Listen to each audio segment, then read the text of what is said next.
समाचार पत्रों में छपे इस विज्ञापन की चर्चा आपने भी सुनी होगी। अपने पति और ससुर को 100 दिन से अधिक समय तक जेल की हवा खिलाने वाली आईपीएस अधिकारी शिवांगी गोयल का ये माफीनामा है। सुप्रीम कोर्ट ने आदेश दिया था कि उन्हें समाचार पत्रों में विज्ञापन देकर क्षमा मांगनी होगी। न्यायालय में सिद्ध हुआ कि शिवांगी गोयल ने अपने ससुराल वालों पर दहेज और घरेलू हिंसा के झूठे मुकदमे कराए थे। उन्होंने स्वयं को डोमेस्टिक वायलेंस सर्वाइवर अर्थात घरेलू हिंसा से बचकर निकली बहादुर महिला की तरह प्रस्तुत करके खूब सहानुभूति भी बटोरी। मीडिया ने इसमें उसकी खूब सहायता भी की। She overcame dowry harassment to script glory. Shivangi had faced domestic violence or lucky enough to survive the dowry system. Shivangi Goyal पर मानहानि अर्थात डिफेमेशन और न्यायालय में झूठ बोलने का अपराध सिद्ध हुआ। कानून के अंतर्गत इसके लिए 2 से 7 वर्ष तक की जेल होनी चाहिए। लेकिन शिवांगी गोयल समाचार पत्रों में विज्ञापन छपवाकर बच गईं। इतना ही नहीं, सुप्रीम कोर्ट ने यह व्यवस्था भी कर दी कि उनकी नौकरी पर इस तथाकथित दंड का कोई नकारात्मक प्रभाव न पड़े। कुछ समय पहले पुणे में पोर्शे कार से 2 युवा इंजीनियर्स को कुचलकर मारने वाले एक लड़के को कोर्ट ने 300 शब्दों का निबंध लिखकर लाने की सजा दी थी। आप स्वयं सोचें कि सुप्रीम कोर्ट और पुणे की कोर्ट के निर्णयों में क्या अंतर है। शिवांगी गोयल के ससुराल वाले संभवतः संपन्न लोग थे, इसलिए वे सुप्रीम कोर्ट तक लड़ पाए। बाकी लाखों सामान्य लोगों के साथ क्या होता है वो हम अतुल सुभाष जैसी घटनाओं में देख ही चुके हैं। यदि सुप्रीम कोर्ट ने कानून का पालन करते हुए आईपीएस शिवांगी गोयल को जेल भेज दिया होता तो भारतीय न्यायालयों में झूठे मुकदमे लेकर खड़ी लाखों शिवांगी गोयलों को कड़ा संदेश गया होता। हो सकता है कि बड़ी संख्या में ऐसे फर्जी मुकदमे गायब हो जाते और उन महिलाओं को तेजी से न्याय मिल पाता जो वास्तव में दहेज उत्पीड़न और घरेलू हिंसा के शिकार हैं। लेकिन सर्वोच्च न्यायालय ने ऐसा नहीं होने दिया। एक अनुमान के अनुसार देश में दहेज उत्पीड़न और घरेलू हिंसा के 3/4 से अधिक केस फर्जी होते हैं। अधिकांश के पीछे असली उद्देश्य भरण पोषण के नाम पर मोटी रकम वसूलना होता है। सुप्रीम कोर्ट और देश की अलग अलग अदालतें कई बार टिप्पणी कर चुकी हैं कि 498A का किसी हथियार की तरह दुरुपयोग हो रहा है। यही स्थिति डोमेस्टिक वायलेंस एक्ट की भी है। तो फिर इन कानूनों के दुरुपयोग को रोकने का प्रयास क्यों नहीं होता? इसका उत्तर यह है कि हमारी न्याय व्यवस्था चाहती ही नहीं कि दुरुपयोग बंद हो। वास्तव में वो दुरुपयोग को बढ़ावा देना चाहते हैं। कानून की दृष्टि में न्यायालय में झूठ बोलना या झूठा साक्ष्य प्रस्तुत करना सबसे गंभीर अपराध माना जाता है। इसे परजुरी कहते हैं। माना जाता है कि कोर्ट में बोला जाने वाला झूठ न्याय की प्रक्रिया में सबसे बड़ी बाधा होता है। भारतीय कानून जिस ब्रिटिश सिस्टम से कॉपी किए गए हैं, वहां पर परजुरी के केस में बहुत कड़ी सजा होती है। प्रसिद्ध ब्रिटिश लेखक जेफरी आर्चर जैसे लोग भी जेल की सजा काट चुके हैं। लेकिन भारत में परजुरी के केस नियम कानून से नहीं, मनमर्जी के आधार पर चलते हैं। सीआरपीसी की धारा 340 इसे रोकने के लिए बनाई गई थी, जिसे भारतीय नागरिक सुरक्षा संहिता अर्थात बीएनएसएस में धारा 379 के नाम से जाना जाता है। भारतीय न्याय संहिता अर्थात बीएनएस की धारा 229 के अंतर्गत यदि कोई व्यक्ति न्यायालय में शपथ पत्र देकर झूठ बोलता है या कोई गलत सबूत देता है तो ये दंडनीय अपराध है। दोष सिद्ध होने पर व्यक्ति को 7 वर्ष तक जेल की सजा दी जा सकती है। इसके अतिरिक्त आईपीसी की धारा 209 भी है। किसी भी व्यक्ति को क्षति पहुंचाने की मंशा से बोले गए झूठ पर इस धारा के अंतर्गत 2 वर्ष तक जेल हो सकती है। बीएनएस में इसे धारा 246 के नाम से जाना जाता है।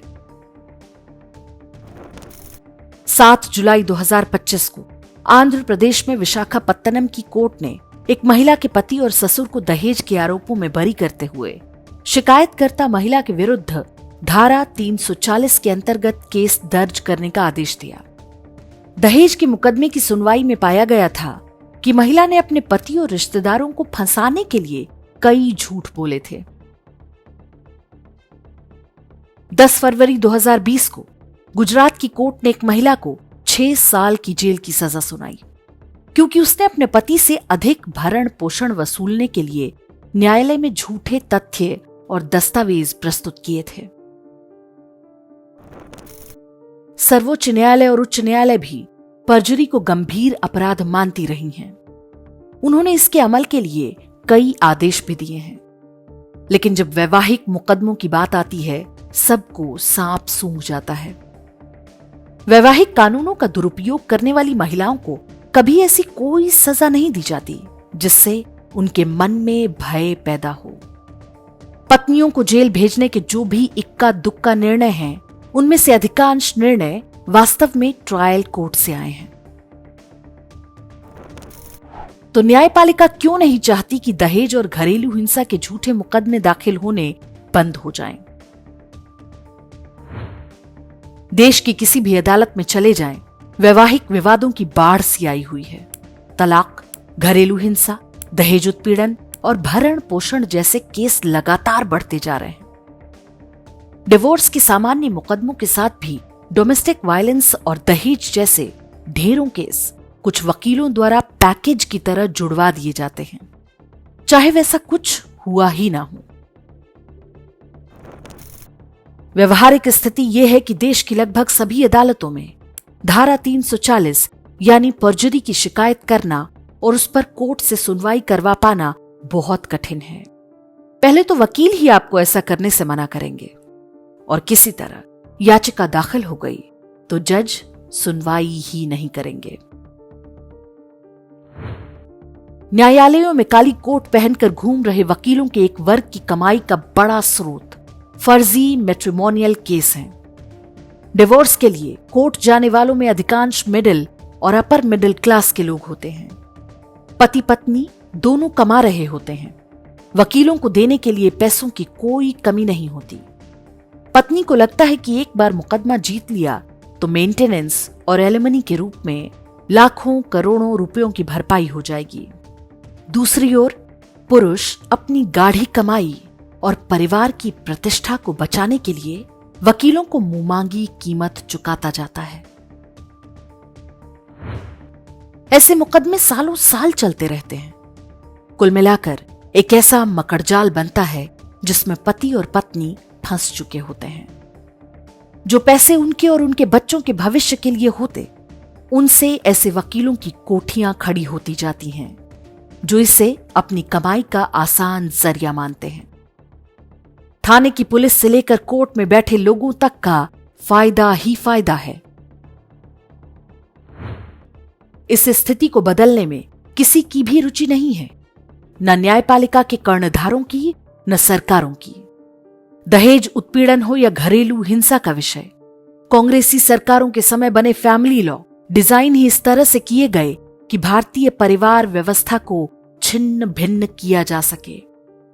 ऐसा कोई अध्ययन नहीं जो बताता हो कि इन कानूनों से वास्तविक पीड़ित महिलाओं को बहुत सहायता मिल रही हो। शिवांगी गोयल की सार्वजनिक क्षमा याचना से यदि आप संतुष्ट हैं, तो आपको इसके पीछे की पूरी सच्चाई का पता होना चाहिए।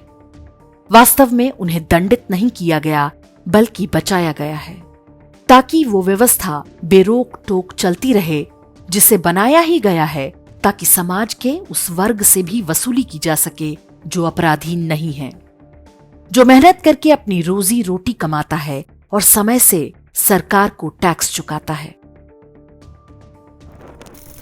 न्यायपालिका और सरकारों के अतिरिक्त एक समाज के रूप में हम भी इस स्थिति के लिए दोषी हैं। बीते वर्षों में शासन और न्याय व्यवस्था ने जिस तरह से भारतीय समाज और धर्म को निशाना बनाया है, हमने कभी भी पूरी शक्ति से उसका प्रतिरोध नहीं किया। जज कानून की पुस्तक के बजाय अपना एजेंडा चलाते रहे। लेकिन हमने न्यायपालिका के सम्मान के नाम पर चुप्पी साधे रखी और अब ये आग हर परिवार के दरवाजे तक आ पहुंची है।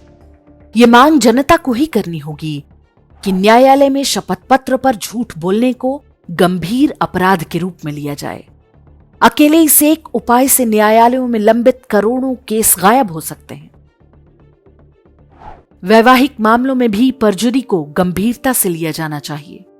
ये किसी जज की इच्छा का विषय नहीं होना चाहिए। उन वकीलों का भी कुछ होना चाहिए जो अपने क्लाइंट को फर्जी मुकदमे करने और झूठ बोलने के लिए उकसाते हैं। भारत में न्यायिक सुधारों की प्रतीक्षा लंबे समय से की जा रही है, लेकिन सबको ज्ञान बांटने वाली न्यायपालिका ही इसे लेकर बहुत उत्सुक नहीं दिखती। न्याय व्यवस्था की इन कमियों के बारे में हम जानेंगे, तभी उन पर दबाव बनेगा। ये दबाव आवश्यक है। देश जान चुका है कि न्यायपालिका कोई दूध की धूली नहीं है। उनमें बैठे स्वयंभू भगवानों में भी लोक का भय होना चाहिए, तभी लोक जीवन सुरक्षित होगा।